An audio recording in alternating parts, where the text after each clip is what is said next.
buenas noches, gracias por la sintonía. Bueno, hoy vamos a hablar de un tema que es tan viejo como el comercio. O sea, ya cuando los fenicios empezaban a vender, esto existía, el contrabando. Solo que obviamente las naciones, en la medida que se van desarrollando, buscan contener y reducir en lo posible ese comercio ilegal que termina compitiendo con la industria local, el comercio local, que tiene que pagar los impuestos. El contrabando tiene la característica que no paga impuestos. Entonces, por supuesto, se convierte en una competencia desleal. Y además se convierte en un drama cuando termina destruyendo puestos de trabajo, cuando termina erosionando las finanzas públicas y, en fin, todo lo que sabemos que nos pasa. Vamos a hablar una vez más del tema de contrabando y de si hay algo que podamos hacer, digamos, para reducir este flagelo. Y ya les cuento, está con nosotros Julio Fernández, director de aduanas. Hola, Julio, gracias por venir. Un gusto, Luis, y bueno, para responder tus preguntas.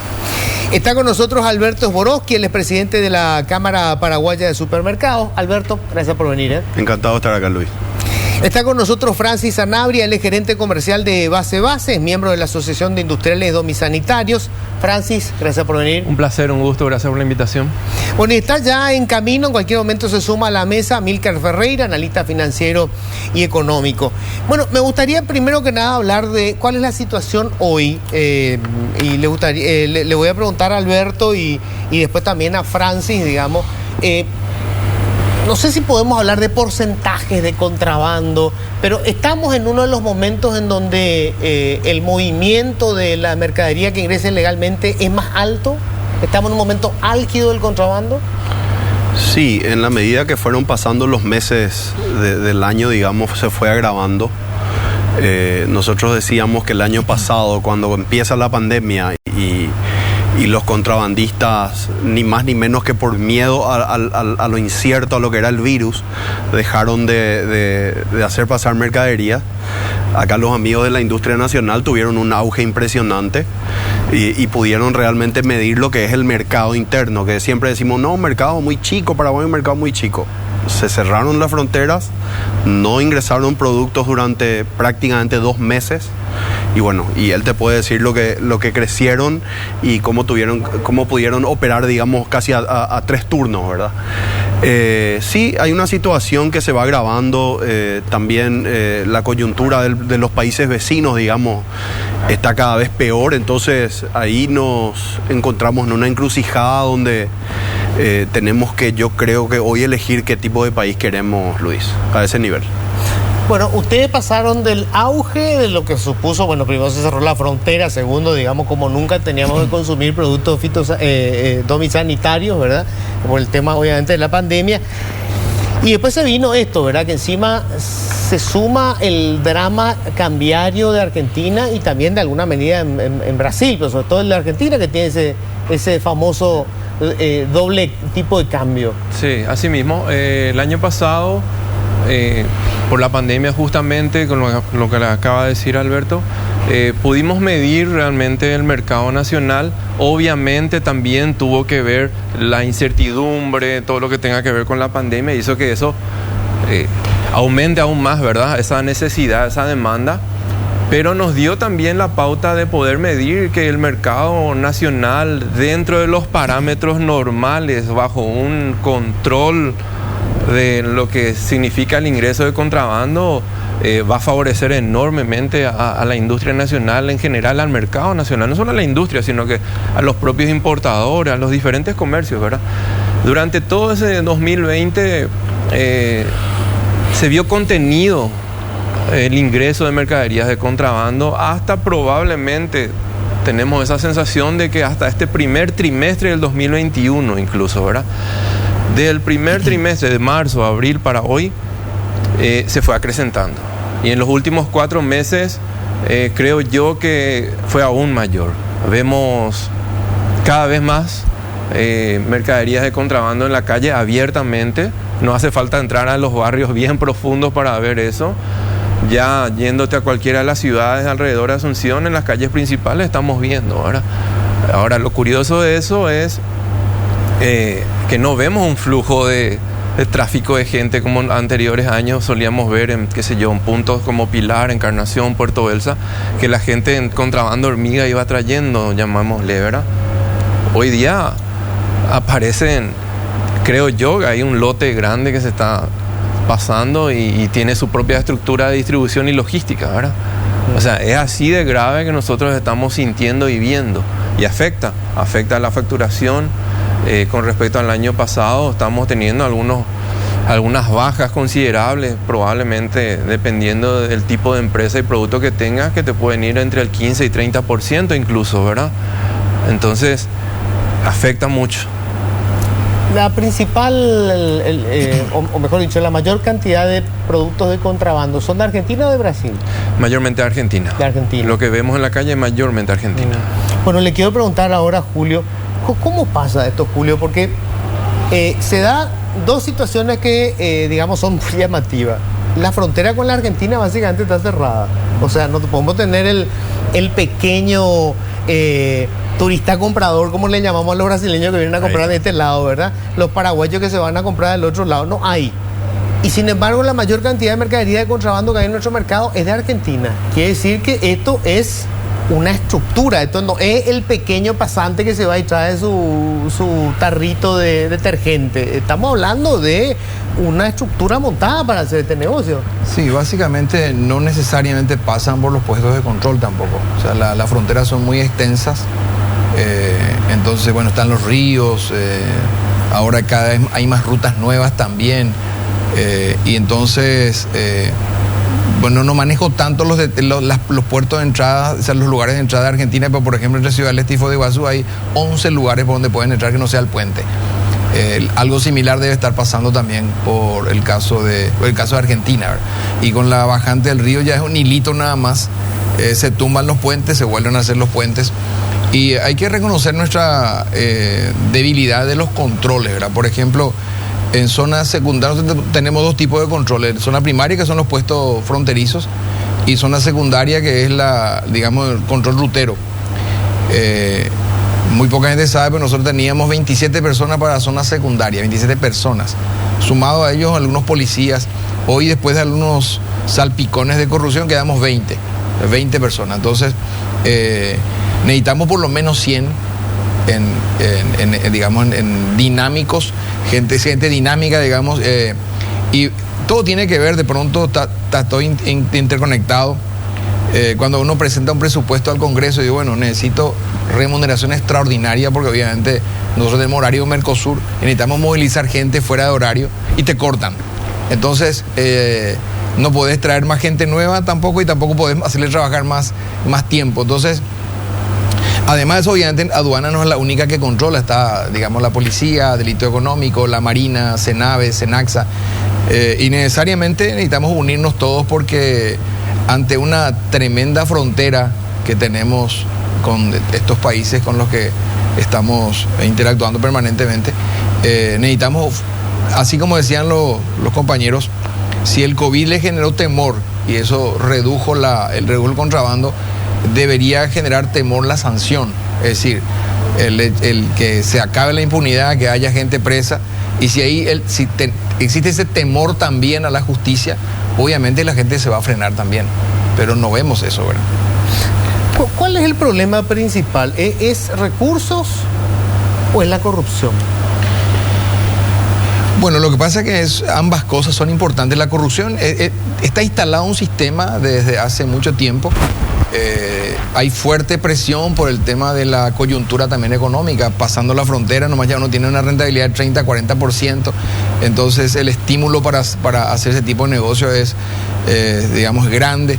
Y nosotros necesitamos reclutar gente joven, pasarlo por el polígrafo, pagarles bien, estimularles, cambiar de estrategia, es decir, si incauta, que cobre por la incautación, que esté motivado. O sea, hay toda una estructura que hay que cambiar. Pero digamos que tenemos serias dificultades porque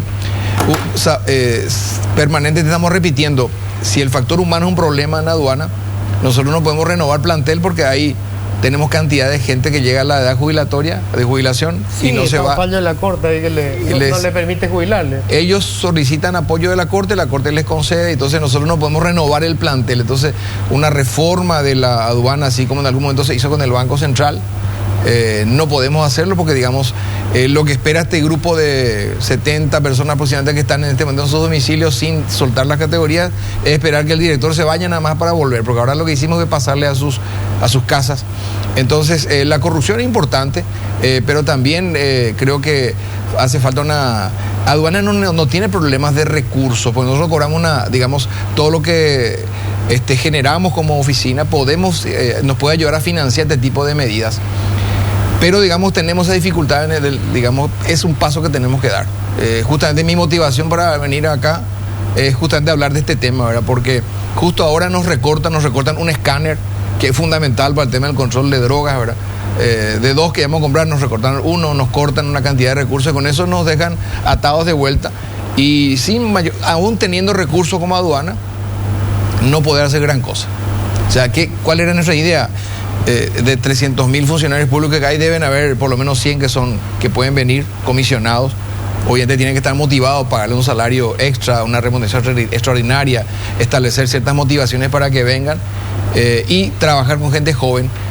Y obviamente lo que decían los compañeros, tiene que haber golpes duros. La gente tiene que entender que digamos, tiene alto costo el contrabando. Eso no vemos. Entonces, al no ver eso, tampoco hay temor. O sea, evidentemente, claro, si hay sanciones fuertes, vamos a tener resultados diferentes. Nadie está preso por contrabando en Paraguay hoy. Nadie importante. No.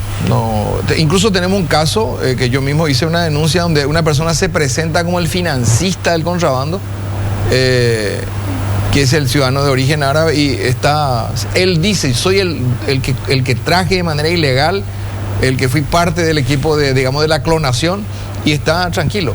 Entonces, bueno, me imagino que eso no va a ser tanto, va a pasar el tiempo y la fiscalía está investigando, entonces en algún momento va a dar resultados. Pero ese es un caso bien particular donde esta persona dice, yo soy el dueño de esa carga que entró de contrabando.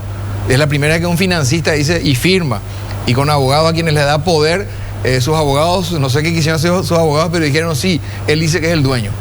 Y está tranquilo, incluso se presentó para ser concejal en Ciudad del Este. Alberto, ¿usted cuál es... Sin todo el tecnicismo, ¿cuál cree que es el problema principal del contrabando? ¿Es la corrupción? O sea, es imposible, yo no sé, conseguir un grupo de tipo los intocables, así, funcionarios que sean, no sé, que tengan un coraje, un entusiasmo, una cuestión patriótica, no sé. ¿Cómo ven ustedes la cosa? Bueno, la cuestión no es simple, como estabas explicando, Julio. Hay un esquema, digamos, que viene de muchos años, que está armado. Pero si tenemos que sintetizar en 2 principales factores por el cual vivimos estos niveles de informalidad desde ya hace muchos años, yo creo que en primer lugar es la corrupción y en segundo lugar la impunidad. Yo digo que si uno hace contrabando y no se va preso, la moraleja de seguir haciendo porque no pasa nada. Y eso es lo que está ocurriendo. A veces es un poco difícil evangelizar a la gente y tratar de explicar que independientemente de que la gente no va presa, también hay un problema social atrás de la informalidad y del contrabando. El contrabando es una de las patas de un problema enorme que es la informalidad, que es prácticamente poco más del 40% del tamaño del PIB, ¿verdad? Entonces, alguien tiene un pariente en España, alguien tiene un pariente en Argentina. Esas personas se fueron del Paraguay porque no tienen oportunidades. No tienen oportunidades, no se quisieron ir para ir a visitar España o para visitar Argentina. Se fueron a trabajar porque no tienen posibilidades. Entonces, en la medida que no haya un shock, una medida fuerte como para frenar estos niveles y que esas personas puedan ser contratadas por empresas acá como el amigo de Base y otras empresas que puedan aumentar su flota de logística porque tienen que entregar a más negocios, tienen que contratar más personal para su industria, tienen que contratar más vendedores. Ahí vos vas ampliando el empleo formal y bueno, y se va, digamos, deteriorando la informalidad y creciendo la formalidad. Por cada producto informal que se vende, se deja de vender uno formal. Eso hay que tener en cuenta, ¿verdad? Entonces, yo creo que esas 2 aristas son las importantes. A mí me da la impresión de que, de alguna manera, la corrupción, el contrabando, está como digamos, normalizado a nivel social luego. Totalmente. Porque ocurrió que, a ver, la gente dice, yo tengo recursos, tengo poca plata. Y el aceite ahí me cuesta 10 y acá me cuesta 25. Y a mí no me importa en realidad si este entró, pagó el impuesto. Yo necesito el aceite y me va a sobrar 15.000 guaraníes. Y eso es lo que me interesa. Y compro en 10.000 guaraníes. Hubo gente que estaba en la industria que en su momento hizo contrabando cuando tuvo la posibilidad de hacerlo. Que traía el azúcar y cargaba en bolsa como si fuera producción local porque era mucho más barato traer del Brasil, de contrabando. Cargaba la bolsa y vendía. Y de alguna manera muchos otros hacen contrabando para afuera. Lo que pasa con el tabaco. Sabemos que el contrabando de cigarrillos se va al Brasil. Y que las personas que hacen eso son grandes empresarios. Y normalizamos eso. Entonces, ¿cómo pretender que la gente común condene el contrabando si como sociedad normalizamos eso? Totalmente. Totalmente. Acá hay un punto también muy importante que con respecto a lo que estaban hablando, que es el costo social que tiene esto. Comprar un producto de contrabando no es solamente una ventaja económica de ese presupuesto del día que tenés, porque lo que estás haciendo es afectando a la suma de esas acciones, afectan al mercado en general, a la industria, al supermercado, al comercio, a todo lo que sea.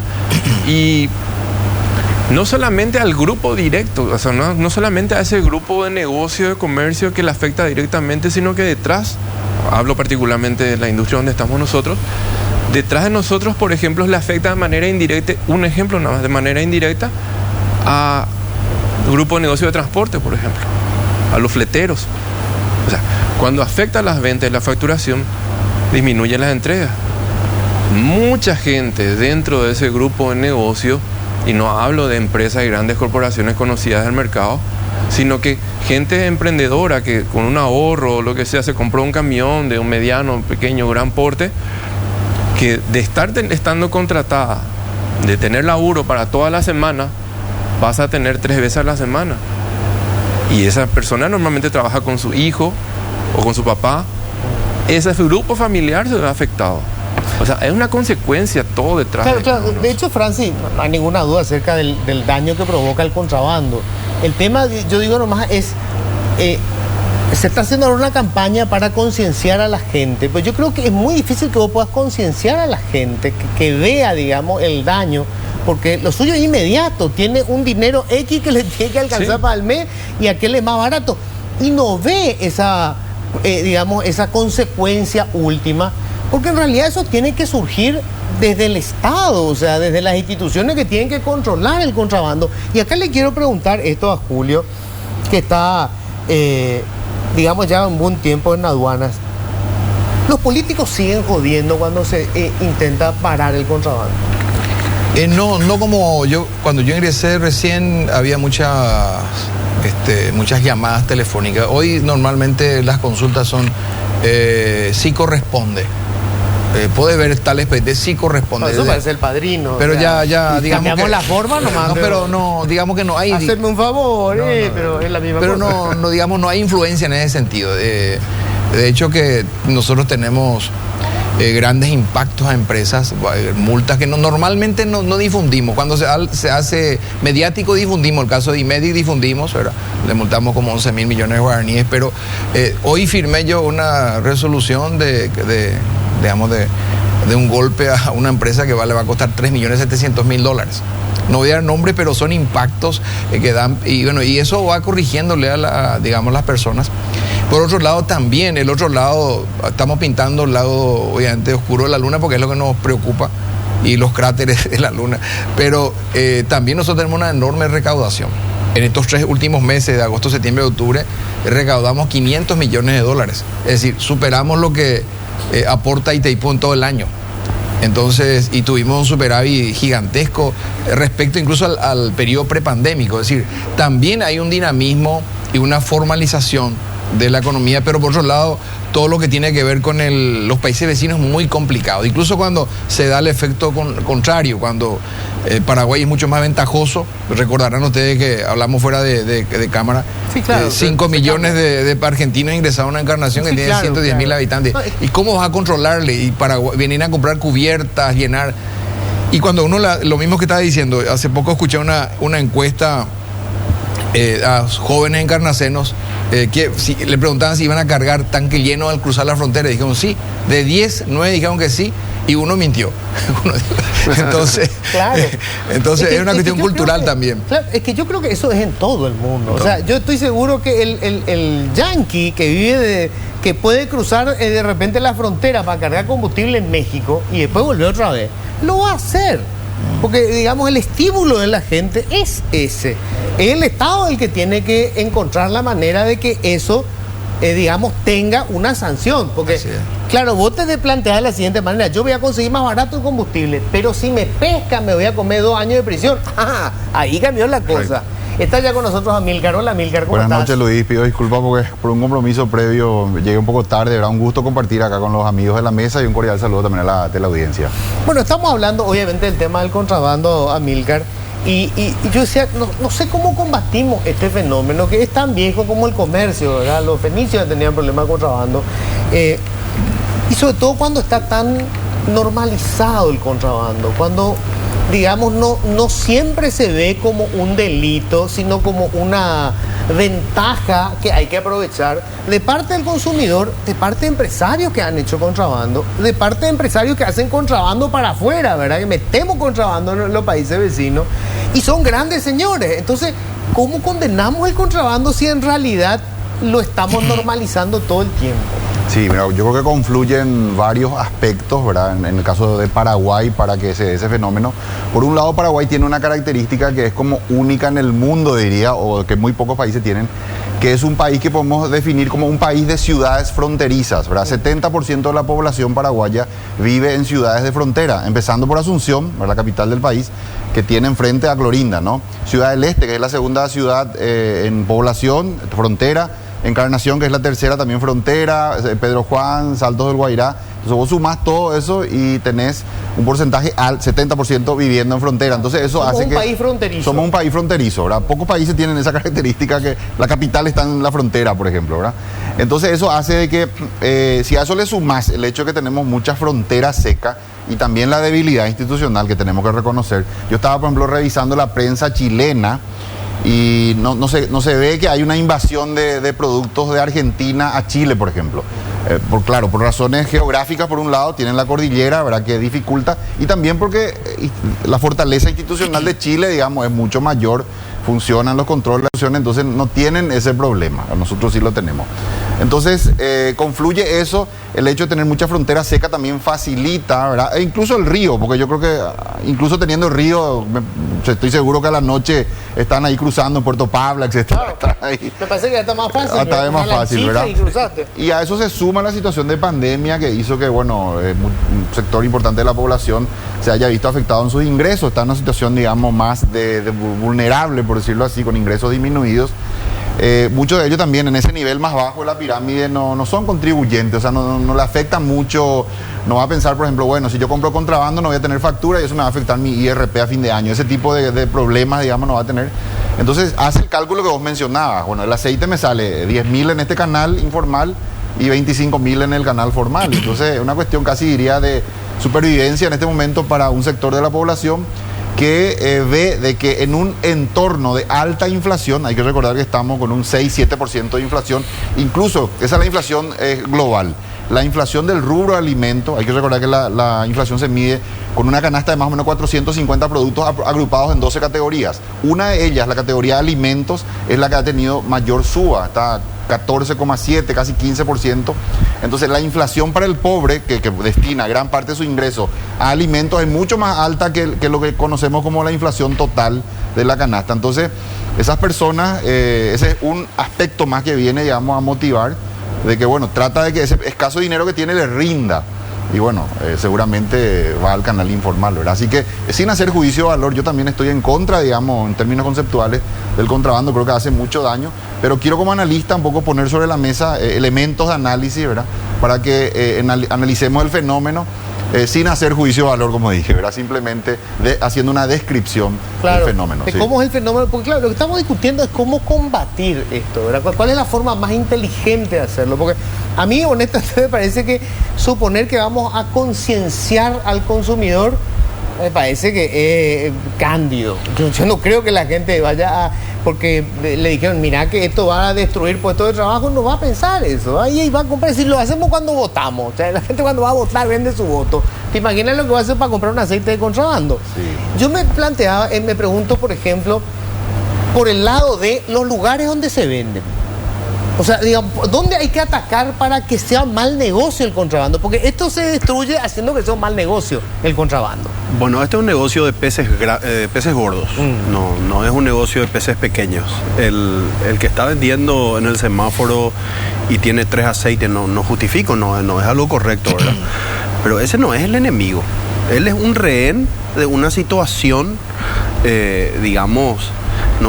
No tiene la oportunidad, digamos, de hacer otra cosa. El problema acá es el galpón enorme a quien alguien financió y encontrás carretas y carretas de aceite, carretas y carretas de alfajores, carretas de distintos productos, ¿verdad? Inclusive productos frescos, carne, pollo, huevos. Entonces, acá no estamos hablando de un negocio de chiquitaje o de un pasero nomás. Este es un negocio y una estructura que está armada a un nivel, digamos, muy grande, muy importante, con una impunidad atrás enorme y obviamente actores que participan dentro de toda esa logística, ¿verdad? Entonces hay que entender, Luis, que no es un tema menor y que evidentemente atrás de todo esto hay lavado de dinero. Bueno, evasión fiscal ni hablar, ¿verdad? A veces decimos, no, pero ¿qué voy a estar pagando impuestos y las autoridades, luego esto, luego lo otro? No podemos pensar así. O sea, basta. No podemos vivir justificando ciertas cosas. Una cosa es el que no tiene para comer y compra un aceite, pero otra cosa es el que tiene que festejar el 15 de su hija y tiene el poder adquisitivo como para hacer una fiesta grande y trae el vino de Clorinda o el champán de Clorinda. Entonces hay un doble discurso también de mucha gente que dice que no, que es más barato. No es así. Lo que es correcto y lo que no es correcto, ¿verdad? Entonces hay que abordar de distintas perspectivas la situación. Y vuelvo a repetir, el que está vendiendo 2 jabones en polvo, un aceite, es rehén de una situación de un mafioso que está financiando eso y que tiene la mercadería en galpones enormes. Francis, ¿ustedes también perciben eso? Es decir, sobre todo en la industria domisanitaria, donde el contrabando es fuerte, ¿verdad? ¿Ustedes sienten que no se trata de pequeños compradores que están trayendo porque encontraron un buen precio y se metieron en una canoa desde Clorinda? Sí. O sea, digamos, es un gran capitalista y hay un aparato detrás de eso. Totalmente. Particularmente yo creo que es así. La persona que tiene la casilla, está en el semáforo, está en la mesada, he presenciado, de hecho, que camiones o camionetas se quedan durante el día, en un ratito le bajan, boom, se manda a mudar y no sé con qué, tal vez a rendirle cuenta al final del día, consignación, no sé qué, pero esa persona que está vendiendo, la señora, el señor que está sentado en el sol vendiendo ahí, como dijo Alberto, yo no creo que sea realmente el responsable. Acá hay un esquema muy grande. O sea, tiene una estructura de distribución y logística grande, que evidentemente pasan carretas o la cantidad que sea, muy grande, para que pueda distribuir a nivel central y alrededores. O sea, eso no es poca cosa. Y como dije anteriormente, tampoco es la persona que va a buscar una cierta conveniencia en los puntos fronterizos, como lo estaba diciendo Amílcar, porque no se ve como en años anteriores ese tráfico de gente. No hay. De hecho, está cerrada la frontera. Entonces, quiere decir que pasan en esquemas mucho más grandes y bien estructurados, como para poder tener esa organización de distribución y logística, vuelvo a decir. O sea, esto es el crimen organizado. Creo que sí. El crimen, y eso le quería preguntar a Julio. Casi todos estos esquemas, digamos, hay un manual de cómo funciona esto que es El Padrino, la novela de Mario Puzo, ¿verdad? Que es una descripción fantástica de cómo el padrino, a partir del contrabando, construye su imperio. Pero el gran capital de El Padrino, personaje de ficción, pero que se basa en hechos reales, es la protección judicial y política que él tenía para llevar adelante el negocio. Entonces, Julio, yo te pregunto, más allá de el control que puedan hacer en frontera, ¿hay un trabajo de inteligencia que hacen ustedes para saber quiénes son los capitalistas y cuál es la red de políticos, fiscales y jueces que le dan protección al negocio? Porque si no, no funciona. Bueno, básicamente nosotros nos hemos concentrado, hay que reconocer también que aduana como es, normalmente al director de aduana se le juzga por la recaudación. Sí. Entonces, si bien este tipo de productos impacta fuertemente a la recaudación interna, los impuestos internos, en general no son tan fuertes los impactos a nivel de impuestos aduaneros. Por dar un ejemplo, el tomate, ¿verdad? Que a lo mejor el comercio informal, el tomate y más las cebollas, más la papa, puede llegar a 85 millones de dólares. Acá el negocio de la electrónica, eso es lo que genera impuestos. Entonces, si uno suma esos 85 millones, ¿cuánto pagarían de impuestos aduaneros? Y te sale 4 millones al año. Y nosotros recaudamos en un día 10 millones de dólares, en un día, eso en todo el año. Entonces, es que este no es un problema de recaudación. Por eso decía, entonces, mucha importancia le dimos al trabajo de inteligencia a aquellos sectores que afectan la recaudación. Y falta un mayor trabajo. Nos pasó lo mismo con el tema de las exportaciones. Las exportaciones, como nos aportan al tributo aduanero, entonces la aduana no se capitalizó con escáner. Escáner es, digamos, para evitar que, digamos, se comercialice droga o salga droga de Paraguay. Y ahora estamos muy afectados por ese tema y tenemos hay que reconocer que estamos debilitados en eso.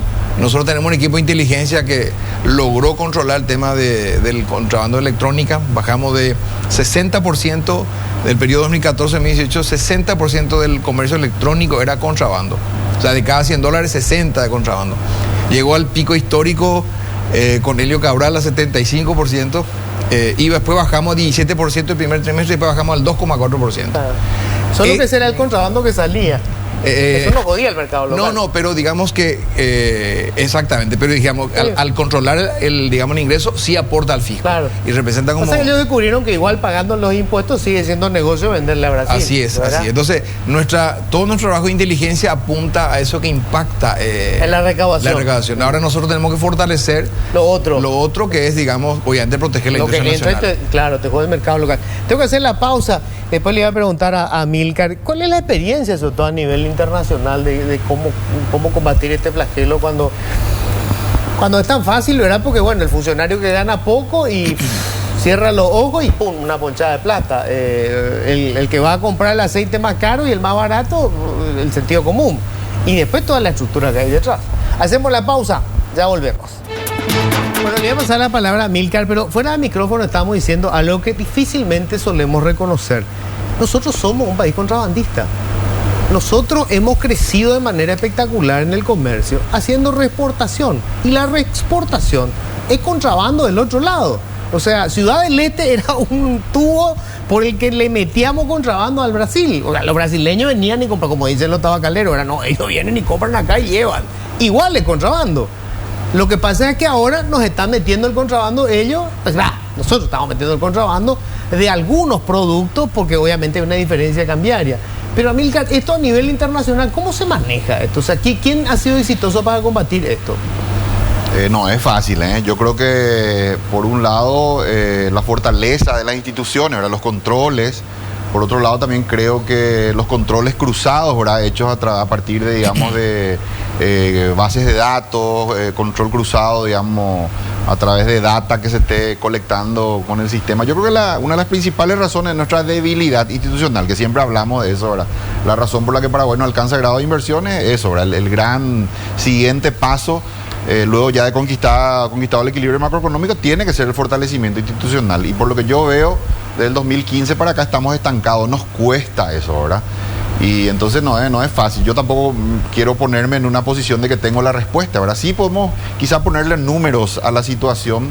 En cierta manera era medio previsible que esta invasión de contrabando desde Argentina a Paraguay iba a ocurrir por el desbalance cambiario tan grande que tiene Argentina. Hay que recordar de que el tipo de cambio oficial está hasta 97, ya prácticamente llegando a 100, y el tipo de cambio paralelo está en 200. Ponemos en números redondos el tipo de cambio oficial 100 y el tipo de cambio paralelo 200. ¿Qué significa esto? Que si un importador formal va a hacer una importación formal desde Argentina, envía $1.000 y el Banco Central argentino le liquida esos dólares en Argentina al tipo de cambio de 100. Sin embargo, esos mismos $1.000 que lleva un contrabandista en efectivo cruza la frontera y los cambia en el mercado paralelo, lo que llaman el dólar blue, la capacidad de compra de esos $1.000 es exactamente el doble, cambia a un tipo de cambio de 200. Entonces puede cambiar, digamos, y su capacidad de compra es, como dije, el doble. Entonces claramente la rentabilidad que tiene ese canal informal es pero muchísimo más grande, es enorme, digamos. Lo que decía Julio hace rato, la tentación, digamos, de hacerlo es mucha. Inclusive, a ver un poco a quiénes beneficia y perjudica. Perjudica a las industrias locales que fabrican productos similares a los que están entrando de contrabando de la industria argentina. Por ejemplo, el domisanitario es un ejemplo. Es un contrabando de alimentos y de productos de limpieza. Básicamente yo creo que el grueso del contrabando que está entrando se trata de esas dos cosas. Beneficia también a la base de la pirámide porque le reduce su inflación, ¿verdad? Dado que acá los precios que encuentra en el mercado local son más altos, entonces digamos que ese contrabando ayuda a reducir la inflación para ese segmento y bueno, la gente que compra, ¿verdad? Yo creo que le perjudica también al importador, digamos que... Formal, ¿verdad? Porque como dije, tiene la mitad, ¿verdad? La capacidad que compra. No puede competir con pero a aquellas empresas que son, digamos, representantes de las fábricas en Argentina, yo diría que les sale igual. Porque una empresa productora de alimentos en Argentina que tenga su filial acá, ellos te dicen, al final vendo lo mismo, porque si hago la importación formal, ¿verdad? Obviamente llego al mercado paraguayo con un precio alto, entonces el mismo producto que hubiera importado lo pongo nomás en frontera.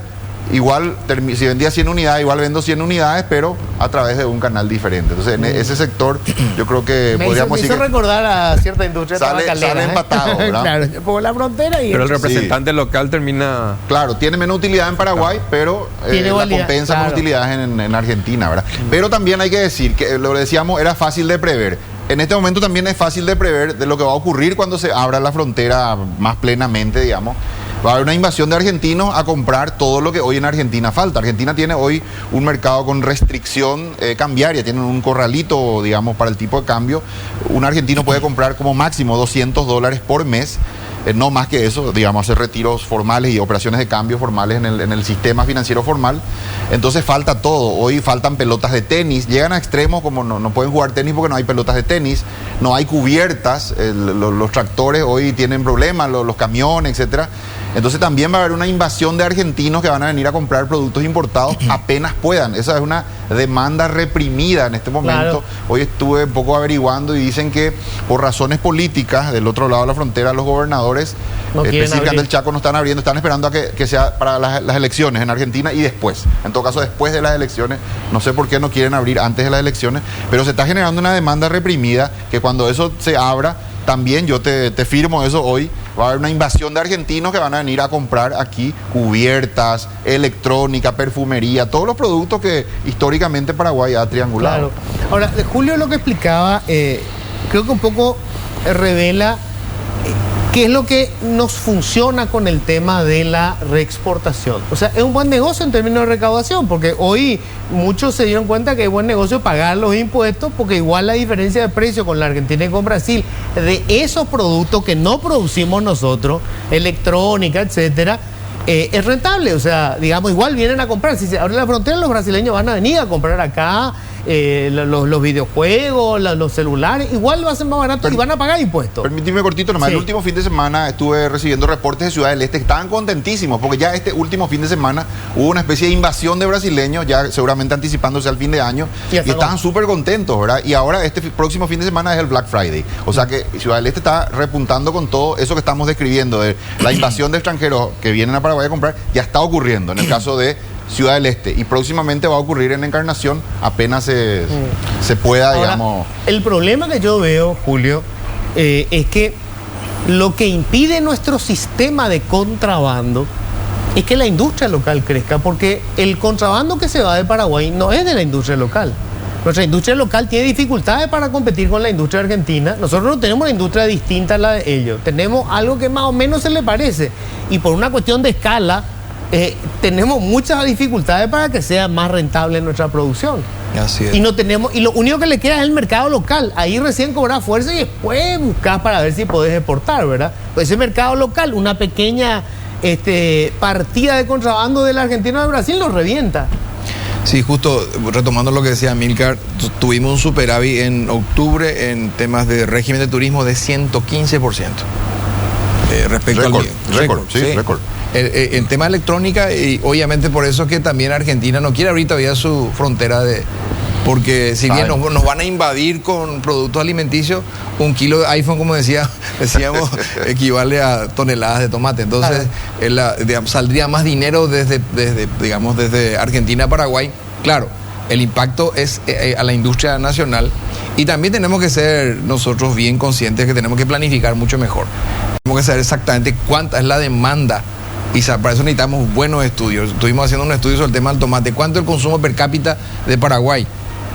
Según un estudio del MAC sale 800 gramos por habitante. Nosotros hicimos un cálculo con datos de otras fuentes, encontramos casi 1.500 gramos, es decir, casi 15 kilos per cápita por año, parecido al del Río de la Plata, diferente al de Brasil. Eso hay que multiplicar por la cantidad de habitantes y ver cuánto producimos, en qué periodo producimos. O sea, también tenemos que planificar bien, porque a veces producimos de más en un momento que no deberíamos, o a veces producimos menos, y tenemos que tener claridad también en los diagnósticos. Obviamente eso no es función de aduana, pero sí nos hemos tomado la molestia de hacer estudios para tener buena planificación. Ahí también digamos que el sector del MAC debería estar trabajando muy de cerca con los productores y ver efectivamente para una proyección adecuada de cuánta es la demanda real y en qué momento, ¿verdad? ¿Cómo exportar nuestra producción? Es casi imposible. Es complicado, no es fácil. En nuestro caso, por ejemplo, estábamos haciendo unas negociaciones que previo a la pandemia, bueno, quedó todo parado, ahora estamos retomando nuevamente, ¿verdad? Pero los mercados son muy difíciles. El mercado más abierto, digamos, a nivel regional para el Paraguay es Bolivia, ¿verdad? Es lo más rápido que uno de repente pueda acceder, propiamente por las similitudes de mercado que tenemos con ellos, y también por el poco desarrollo industrial que todavía tienen ellos comparado con lo que hoy día estamos nosotros. O sea, es probablemente ¿verdad? el único país con el que podemos tener alguna ventaja en Directa cuanto a y desarrollo de la rápida. industria. Directa y Hay rápida. casos, Luis. La industria farmacéutica, por ejemplo, exporta Sí. medicamentos. Sí. También hay estos espirales, también están Sí. llegando a varios países, Sí. acá de Sudamérica, inclusive Y Centroamérica, sí. Centroamérica. Hay casos, varios casos de industrias que han logrado, digamos, construir competitividad y que hoy están ya llegando con sus productos a países de la región e inclusive del mundo. Galletitas también, sé que hay unas galletitas que se están exportando con bastante éxito. eso no Así, está- hay varios ejemplos Pero a de nivel industrias regional es Bolivia, que exportan. lo más accesible. Pero esos son los que escapan al drama del contrabando. Porque el contrabando es para el mercado local. Si vos ya estás exportando a Chile, no es un problema para vos que, No. que te metan No, espirales no, en... antes nomás para que no nos quedemos con la idea que toda la industria paraguaya no exporta, luego No. no es competitiva. No, claro, no claro. es así. Claro. Hay ejemplos de industrias que han logrado. Estamos hablando de flexibilidad. Yo hablé de la flexibilidad en Claro. cuanto a Bolivia. Después el resto, Argentina, Brasil, Chile, son muy duros en cuanto a, principalmente en el rubro donde estamos nosotros, ¿verdad? Son súper proteccionistas. Sí. Súper proteccionistas. Muy fuertes. Tengo que hacer la pausa. Me gustaría hablar después del tema de cómo le afecta a los supermercados, por ejemplo. ¿Por dónde le pega? Porque algunos dicen, no, pues si los supermercados pueden meter tan el contrabando y venden el contrabando en el supermercado y ya está. Y va a ser más barato. Y me vas a contar enseguida cómo es el asunto. Breve pausa, ya volvemos. Bueno, yo quiero, nos quedan 7 minutos en esta última parte, concentrarnos en, digamos, lo que para mí es el problema más importante con respecto al tema del contrabando.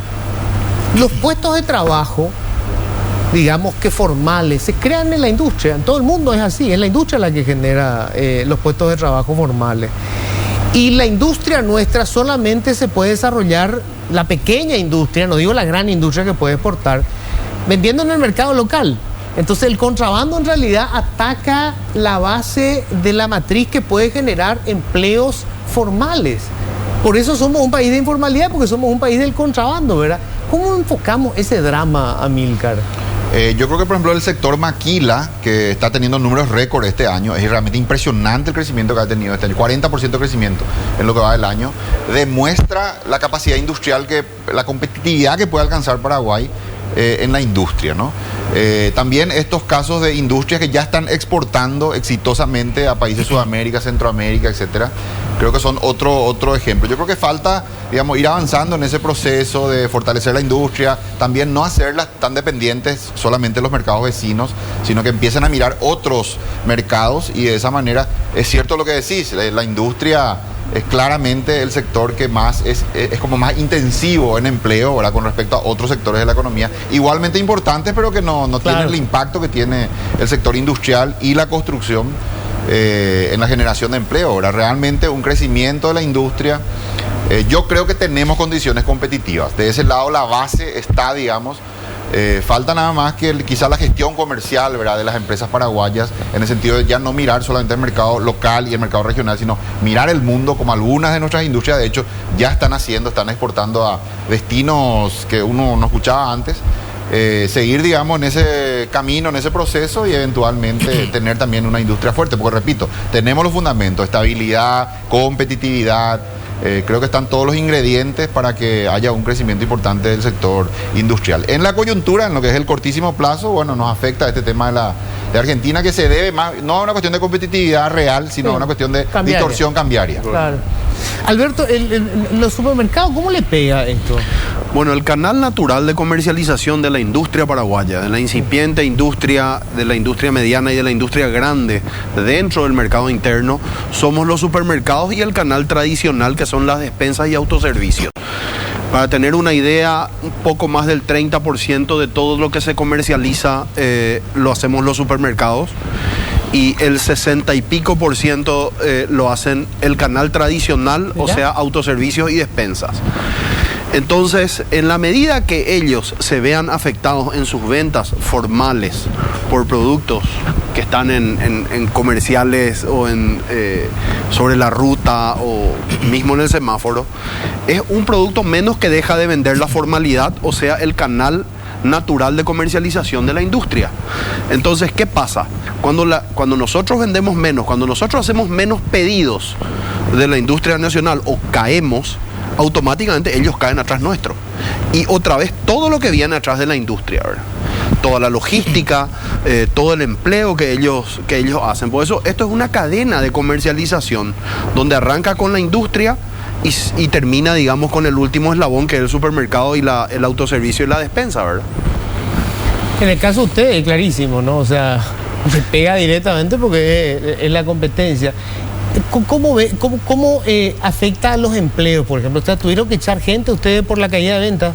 No, particularmente debo aclarar que nosotros no, ¿verdad? De hecho, que el año pasado también mantuvimos número de empleados. Lo único que hicimos fue una reestructuración de organización de horarios y turnos para poder abastecer la demanda. Pero no, en nuestro caso no.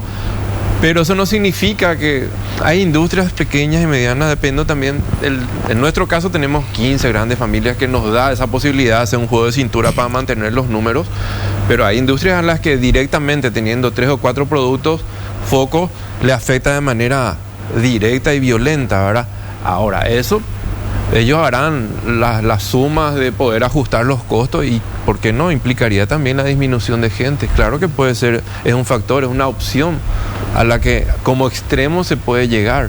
En nuestro caso particular no, pero sí conozco industrias, empresas que se ven mucho más afectadas, ¿verdad? Julio, para cerrar por lo que decía hoy la cantidad de gente que tienen, los recursos que tienen. Básicamente, para usted, la sobrevivencia de la administración es seguir recaudando. Y hasta ahí pueden llegar. O sea, se agota ahí. Sí, nosotros, como decía recién, tenemos éxito con los controles de productos extrazona, es decir, fuera de Mercosur. Eso es más fácil de controlar por los tuvieron recaudación récord ahora en octubre. Sí, y récord histórico. De vuelta vamos a tener otro récord, o sea, otro superávit ahora en noviembre. Y estamos acumulando una cantidad de recursos que oxigenan al fisco. Pero tenemos que reenfocar nuestro análisis de inteligencia, de investigación, para concentrarnos en lo que es intrazona, donde tenemos fuertes vulnerabilidades. Y creo que todavía la posibilidad de que el Congreso recapacite y nos devuelva recursos para quintuplicar nuestra cantidad de gente en los controles, castigando duro al que falla. Entonces eso nos puede ayudar, por lo menos no decimos que va a solucionar, pero fuertes impactos van a generar, va a tener efecto disuasivo. Entonces, además de que tenemos que obviamente equiparnos con escáner para otro tipo de eventos que tuvimos recientemente, ¿verdad? Pero no es tampoco imposible lo que estamos pidiendo, porque la aduana recauda y nosotros cobramos, tenemos una especie de cobro de tasa, que es la tasa de valoración, que nos permite tener recursos propios para poder financiar. Es decir, si el Congreso nos da recursos, podemos quintuplicar nuestro plantel y multiplicar nuestros recursos con tecnología también y dar más golpes al contrabando, y eso, si bien no va a eliminar, va a ser disuasivo y va a mejorar, digamos, los ingresos de los compañeros que están acá. Cierro, Amílcar siempre tiene una actitud positiva. Explicaba él que vos decís que esto se va a revertir en el corto plazo y que al revés van a empezar a venir otra vez a comprar masivamente, por lo menos algunos productos. Sí, yo creo que, porque pasa que el fenómeno de la devaluación argentina en cierta manera también se va compensando con la inflación tan alta que tienen, mayor al 50% en este momento. Entonces yo creo que es una cuestión coyuntural que eventualmente en los próximos meses se va a ir corrigiendo, pero sí te digo que también va a haber una invasión de argentinos, porque por el problema ya descrito de Argentina, la falta de dólares, está faltando todos los productos importados. Argentina prácticamente no está importando, está restringiendo al máximo sus importaciones. Entonces hasta cosas muy básicas faltan, que son productos que Paraguay tiene, que son productos que Paraguay ofrece en su comercio de frontera, y entonces no tengo ninguna duda que van a venir masivamente a comprar cubiertas, electrónica, etcétera. Así que también va a tener su lado beneficioso. Vamos a tener otra vez los shopping llenos de gente. Exactamente. Con acentos de las provincias. Así es. Ojalá. Bueno, muchísimas gracias. Muchísimas gracias. Esto es apenas una superficie, digamos, del debate, pero creo que hay que seguir debatiendo, porque esto al final nos afecta a todos. En realidad nos afecta a todos. Muchísimas gracias. Gracias a usted. Gracias, Luis. Nos vamos a encontrar mañana. Vamos a estar con un ministro de la Corte Suprema de Justicia. Vamos a desmenuzar lo que está pasando con el Poder Judicial. Mañana ya va a estar Estela Ruiz Díaz conmigo, por supuesto. Que tengan un feliz resto de jornada.